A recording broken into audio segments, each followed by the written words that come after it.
Greetings Nioh 2 fans, it's Xangwin once again with another Nioh 2 video. This time, we'll be looking at the new active skills that are farmable in Nioh 2's latest installment, the Tengu's Disciple. So without further ado, let's get into it. First, we have Raw Power as a farmable skill for the new weapon Split Staff. This has a very long reach and can be charged to a certain extent to increase its damage power. It can also be released quickly if preferred, which can do decent key damage, especially when the enemy is guarding. When acquired, this skill can be found right here in the Split Staff skill tree. Now let's see it in action.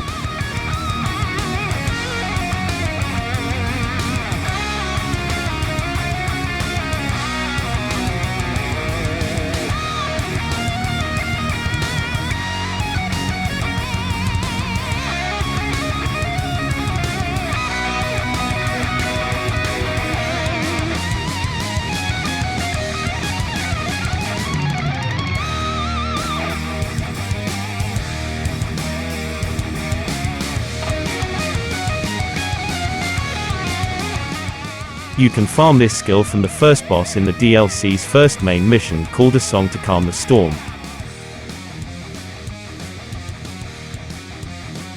and later on in a locked submission called Soul of the Warrior Monk. Personally, I suggest to just farm this in the submission to not break any immersion from the story. Next, we have the Kurama Sword Dance, a 4-hit sword skill that unleashes a combination of strikes and kick on the enemy. This is my favorite new skill since the combo leaves no room for the enemy to move and it's good for depleting the enemy's ki. This skill can be found here in the sword skill tree.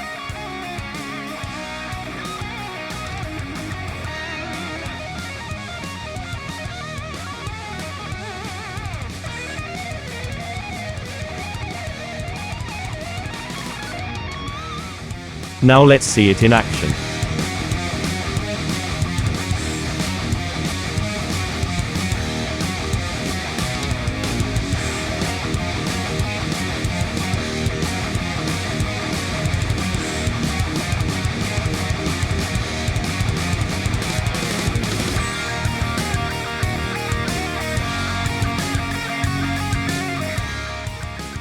You can farm this from the DLC's final boss in the last main mission called Eternal Rivals.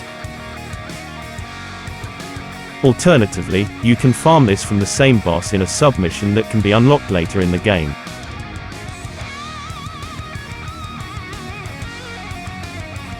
Finally, we have the Sacred Bird Cry, a 4-hit new skill that actually uses the SOHAYAMARU sword to attack the enemy with a barrage of slices. If you tap the button, it will perform regular slices.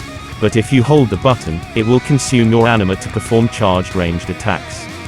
This is effective when dealing with enemies that are too far away. The downside with this skill, however, is that there's a bit more downtime after executing it.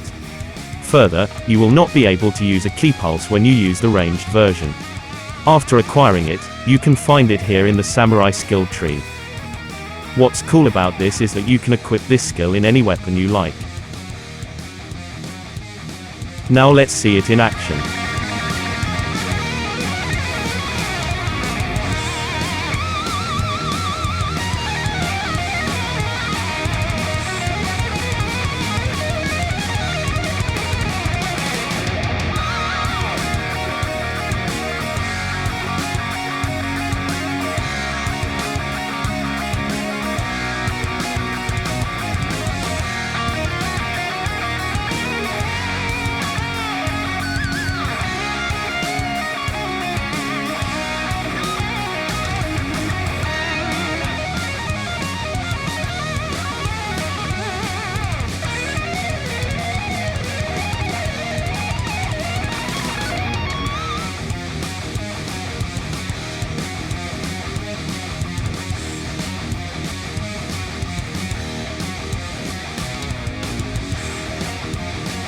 Same with the Kurama Sword Dance, you can farm this from the DLC's final boss in the last main mission called Eternal Rivals, and from the same boss in a submission that can be unlocked later in the game.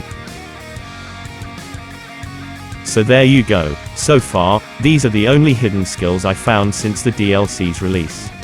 Hopefully, there are other undiscovered skills that can be farmed through other weapons. So that's all I have for now. Thanks for watching. Till next time, and I hope to see you all again soon.